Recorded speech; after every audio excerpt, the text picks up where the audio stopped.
Hello everyone, my name is Masha. I'm the Quantitative Study Advisor at the LSE Life Learning Lab. This recording is for the Ace Your Quantitative Exams workshop. There are currently two versions of it, one that runs in winter term and one that runs in spring term. In this specific recording, you will find examples for both, which are denoted by either words winter and spring or by letters W and S. So use whichever examples you find most helpful, and please feel free to come and see me in Quantitative Study Advice if you need some more personalized advice and more help. We're going to talk about some general tips on how to plan your time, how to prepare revision notes that will help you in the long run, how to work with quantitative models, what to do if specific issues arise, and some final tips for your exam preparation. Step 1. Plan your time. At this stage, it is important to list all your quantitative courses. We're going to work on a comprehensive revision schedule that is tailored to you. How you would typically go about it is to go to the course outline or the syllabus, list all the model topics that were discussed in the course, and while you're doing that, please keep in mind, it is not necessary for one lecture week to correspond to one revision topic. Sometimes you might have a more complicated topic, which would be covered over a couple of weeks. In other cases, maybe you have a couple of topics per week, so just make the schedule comfortable to you. Then next to each of the revision topics, you would assess priority of the revision based on your experience with the specific model. At this stage, you would identify personal favorites and outsiders and think about your strengths and weaknesses, which of the topics would require extra attention from you, and which are generally more or less fine. Some general tips which are no less important than subject-specific advice is to make sure that you have plenty of time for your revision. Don't forget to have breaks. Breaks are supposed to recharge you, to give you second breath to attempt your revision, so they are really important. And of course, leave at least a couple of days before the exam to digest what you've learned, to unwind, and to mentally prepare for the exam. So keep this in mind while you're planning your revision structure. It is also very important to have enough sleep, and I cannot emphasize it enough. Perhaps this is the most important advice I could give you, especially for a quantitative exam, because you would need to be alert and focused just to make sure that your calculations are correct, that there are no small mistakes that could lead to a wrong final answer, that you remember each intricate detail of the models, step-by-step solutions. So sleep would be your best friend in this case, and please make sure you have enough of it. Now we're going to do a little practical exercise, no more than 5 minutes, just to get you started on your revision schedule. There is a revision schedule handout, which you can find among the materials for this workshop, just below the video on Learning Lab Moodle page. For this exercise, I would ask you to pick one quantitative module, to go through the syllabus or the course outline, and identify the list of topics to work on. Make sure that each topic corresponds to a model or a concept. It shouldn't be too broad, but it also shouldn't be too narrow. Just make sure it's easy to work through and remember, and that it is well interconnected, and you'll find your perfect balance. Next to each topic, you would assess your confidence level. A little side tip from me. You can always bring your revision schedule to show it to me in Quantitative Study Advice, and we can go over it together. Now I'm going to show you some examples of several quantitative modules, but please remember, they are not representative of what your revision schedule should look like. These are just some brief illustrations, and they must be treated as such, even if you take the courses I mentioned yourself. You can apply the technique to your specific course content, personalize it according to your learning objectives and study style preferences. Our first example comes from EC1A3. This is a microeconomics module, and I just listed a couple of topics which I think would constitute a good revision topic. The first one is model of rationality, and you would ask yourself while you're doing the revision, why we need this specific model, what is the structure of this model, more on that later.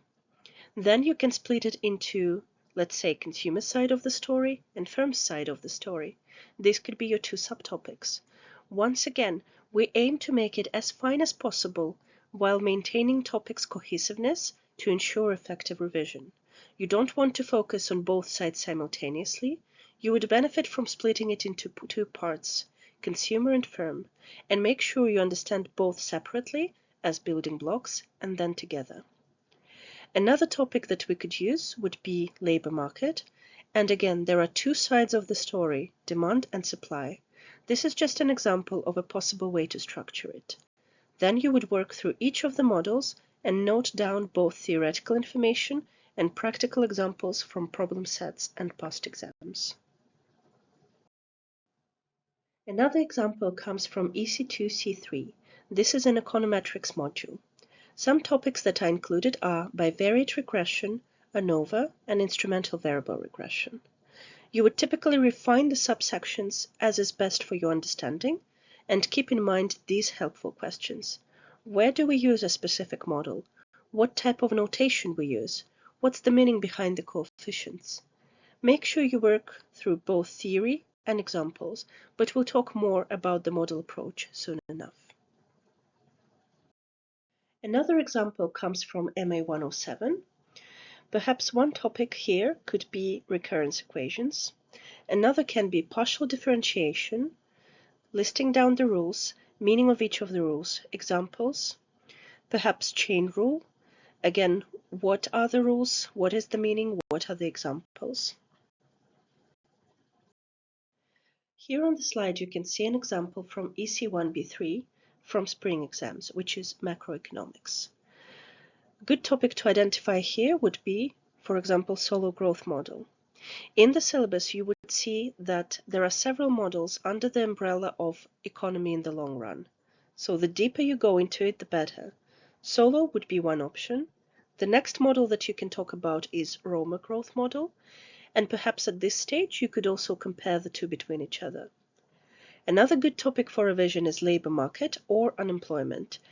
You would have to work through each of the models using the technique I'm going to show you later, and work again through both theory and examples. This example comes from MG205, and this is an econometrics course. One subtopic that you could focus on could be hypothesis testing. If you take a look at the syllabus, you notice a topic, experiments. This is quite a large topic, and you can further narrow it down. For example, pick external validity. Another good topic for revision would be instrumental variable regressions. But again, you can personalize it as much as you need to. Just go deep into the topic and make it broader or more narrow according to your learning objectives. And final example for today is MG207. This is managerial economics. There are three main aggregates of topics: consumer theory, producer theory, market level analysis. And then within these huge branches, you could identify subtopics that you can work with. For example, in consumer theory, it could be Slutsky equation. In producer theory, profit maximization, cost minimization could be another one. In market level analysis, there are various models. I picked Bertrand competition as an example on this slide. Now let's talk in more depth of what revision notes could look like.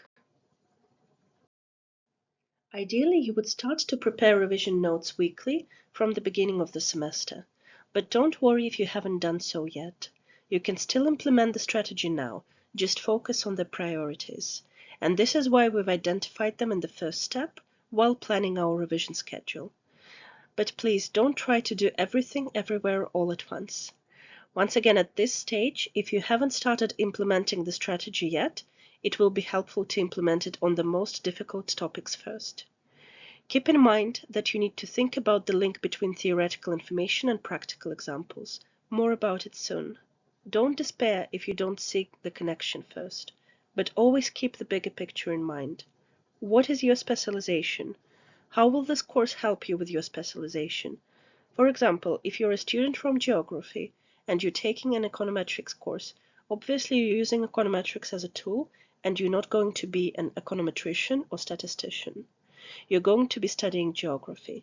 Econometrics helps you with some aspects of that.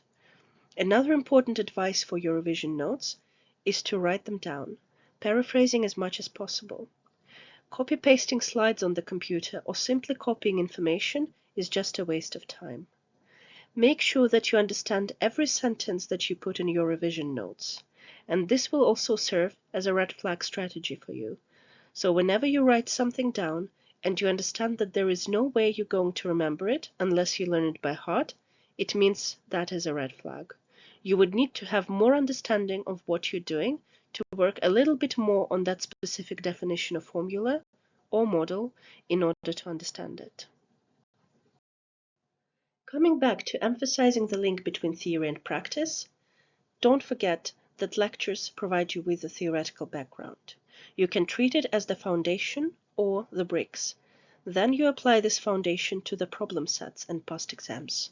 While you're preparing your revision notes and you're writing down theoretical concepts for a certain topic, make sure that you follow them with examples from problem sets, weekly exercises, lectures, and past exams.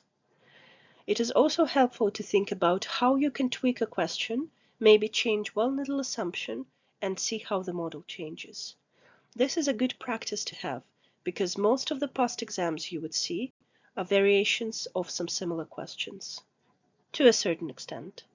So this gets you into a habit of thinking about how one change in a model can trigger a change in your approach to the question, and what you would do now in order to solve it.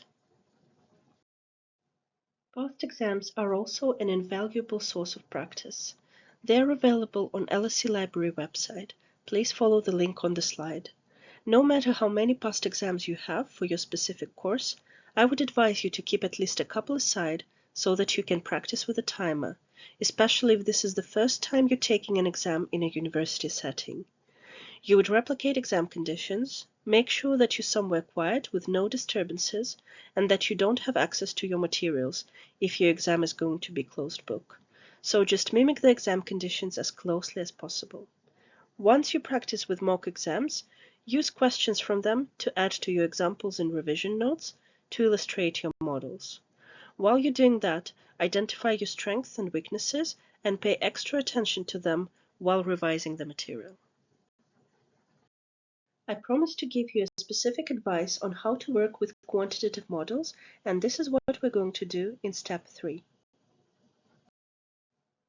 Sometimes you may think that the models are presented in the lecture slides in a little bit of a confusing manner. They would sometimes jump between different assumptions and then examples back and forth. So it is the job of a student to work on different components of the model to understand how they form a bigger picture. That's why we're using the approach of disassembling the model into blocks and reassembling it back together. This pyramid will help you with the majority of quantitative models. You start from the bottom and work all the way up. The foundation of our model are assumptions and variables. Assumptions are the rules of the world in your model. Once you understand what assumptions and variables you have, you can proceed to building relation setup. This will be cementing it all together. It will show you the relations between different variables in your model. After that step is complete, you can assemble the final model, solving it step by step, and then whatever additional information you have, for example graphs, will follow in the very last box. Small exercise for you to do, again no more than 5 minutes. Pick one of your quantitative courses and any model from that course. Prepare the model structure. For that, you can use the model structure handout, which is available on Learning Lab Moodle webpage. Then you would work on the structure just as we discussed, assumptions and variables, then relation setup, then building the final model, and providing whatever supplementary material, for example graphs, you have. Another little disclaimer, following examples are not representative of what your models should look like. Even if you're taking the courses yourself and studying these models currently, they should be treated just as they are, as a brief illustration. I give you a couple of examples for each of the boxes in these models, but they're not complete. You can apply the technique to your specific model and personalize it according to your learning objectives and study style preferences. And of course, it's very important that you use notation from your specific module, because notation will vary from lecturer to lecturer, textbook to textbook. Always prioritize the notation that is used by your lecturer. The first example again comes from EC1A3, and this is consumer optimization problem. Some very basic assumptions, rules of the world, are rationality. We assume that agents are making rational choices because otherwise we would not be looking to maximize utility. That's a very important rule of the world for us. Preferences are, for example, complete, transitive. Then some assumptions on the budget constraint, prices, goods, etc. Some variables would be quantities. They are denoted as x1, x2 on this specific slide, but it could also be q1, q2, and many other forms of notation that exist. Income here is denoted as m. After you're done listing the variables, we move on to relation setup. Here I have a Cobb-Douglas form of the utility function. So u of x1, x2 is equal to x1 to the power alpha times x2 to the power beta. It can be another form of the utility function depending on your question. This is where you would already ask yourself, what would change if I change the utility function? Imagine you writing it as u of x1 and x2 is equal to x1 plus x2. What changes in your final solution? Then, second point in the relation setup is budget constraint P1x1 plus P2x2 is equal to m. And you can think of some more relation setup for this specific model.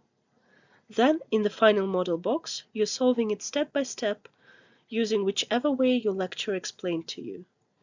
In EC1A3 here, we're writing up the Lagrangian, but you might not have solved it via the Lagrangian.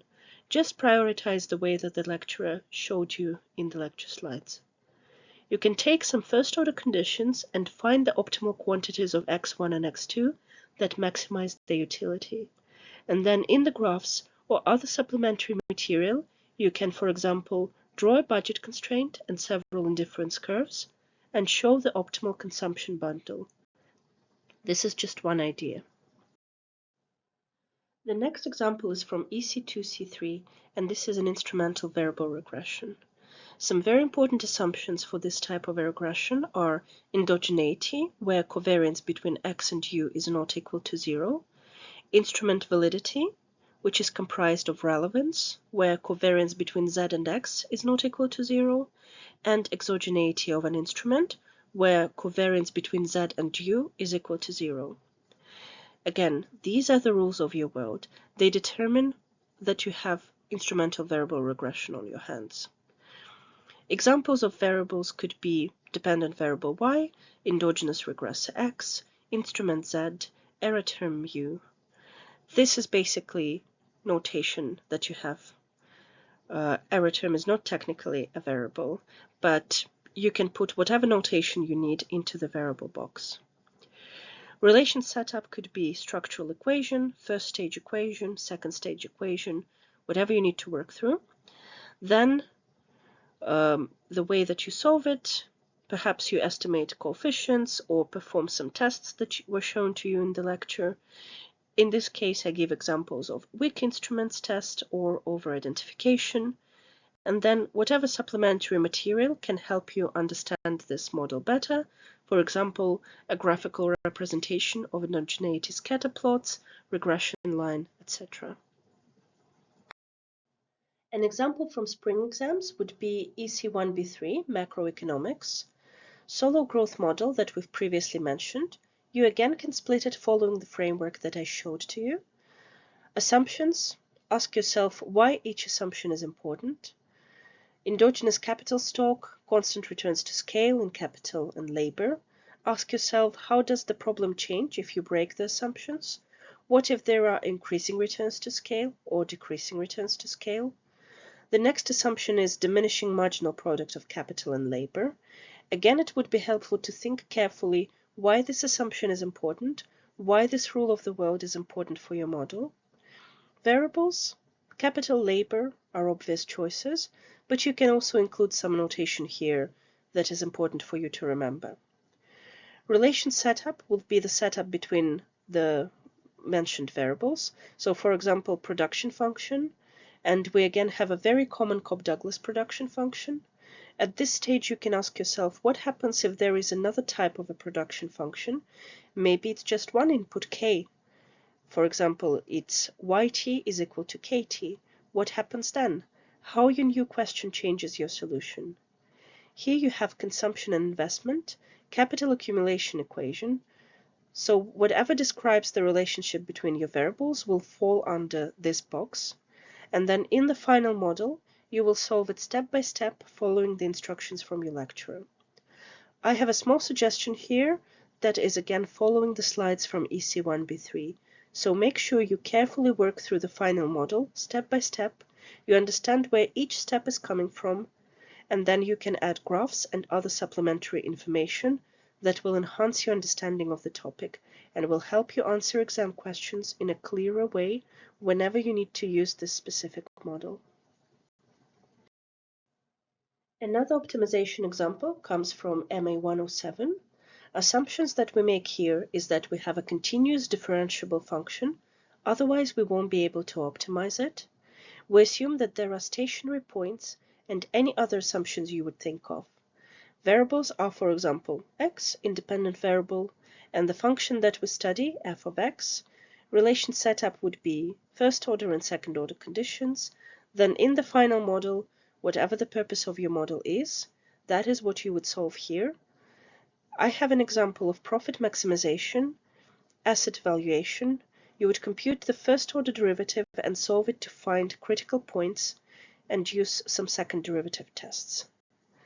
Then graphs and other supplementary information would be, for example, sketching critical points or plotting the profit function. It depends on which type of question you're solving. There are many optimization problems. Now step 4. What happens if you get stuck or if any issues arise? If you feel that you're getting overwhelmed by the material, it's important that you take a break. This is not a waste of time, but it is in fact an investment into your energy. It can be a coffee break with a friend or a brisk walk, whatever helps you. Also, if you get stuck with a certain question, you can switch to something else. Maybe again, a nice break, reading a book, or you can actually switch to another course if you don't feel like wasting time with your revision. Sometimes we just need to get a fresh perspective, and switching to another course or a book can give you that perspective. If no matter what you do, you feel like you're still stuck, please see the next slide for advice. If you're still stuck, this is what I would call meeting a formidable foe in the form of a model or a concept. There are several ways around it. I would first advise you to go slowly step by step and identify the exact place where the question arises and try to answer why. Maybe there is an intermediate equation that was skipped. Maybe it's a known notation that you need to work on a little bit longer. Or maybe that particular step builds on basic math or stats concept that you studied long time ago and just need to brush up on. Once you can describe the main issue, you can devise a strategy. For example, work through the equation with pen and paper to identify that specific intermediate equation skipped. Split it into finer pieces and blocks and revise the specific concept that you've studied once upon a time that prevents you from solving this model. There is no one right strategy that conquers all. Inevitably, it would be a trial and error situation. So please don't lose confidence. It's all part of learning. If you're still struggling to address a particular question, help is always available here at LSE. Your first point of contact would be, of course, your lecturers. They are always there to help you and answer your questions in the office hours, so please make sure that you reach out to them. You can also drop them a quick email or post a question on a Moodle forum of your module. Another very good resource is studying with peers and study groups, because the more brains are working on understanding a concept, the better. If you have specific mathematical questions for some of the math modules, you can reach out to math support. If there are software-related questions, please make sure you see what support, workshops, and self-study materials on the topic are available at Digital Skills Lab. Links are provided on the slide. Then there are always Econ and Stats Lab for specific modules. They are located on the ground floor of the library in Workspace 3 and are organized in a form of drop-in office hours sessions. please feel free to come to me for advice as well. You can book quantitative study advice following the link on the slide, and I will try to help you as much as I can directly, but even if I cannot help you with your question, I'll still be able to guide you towards help, so it's always worth booking a chat. We're always here to support you and address your concerns. It's important that you understand what question you need to ask. For example, a general question like explain chapter 7 would not be a good one. But in case you need my help to formulate a specific question, also make sure you see me in quantitative study advice. I'll be very happy to help. If something prevents you from taking the exam, please contact your departmental senior student advice team as soon as possible. They will help you figure out what to do, but just make sure that you let them know as soon as possible. And some final exam tips from me. Make sure you know the format of the answer the lecturer expects from you. This is actually a good question to ask during the lecture or in the office hours. Perhaps they expect more mathematical steps, step-by-step explanations. Just make sure that you ask that question in advance before the exam. And again, I cannot emphasize it enough. Please do get enough sleep before the exam, especially before the quantitative exam. You got this. Thank you for listening to this workshop, and I wish you best of luck in your exams.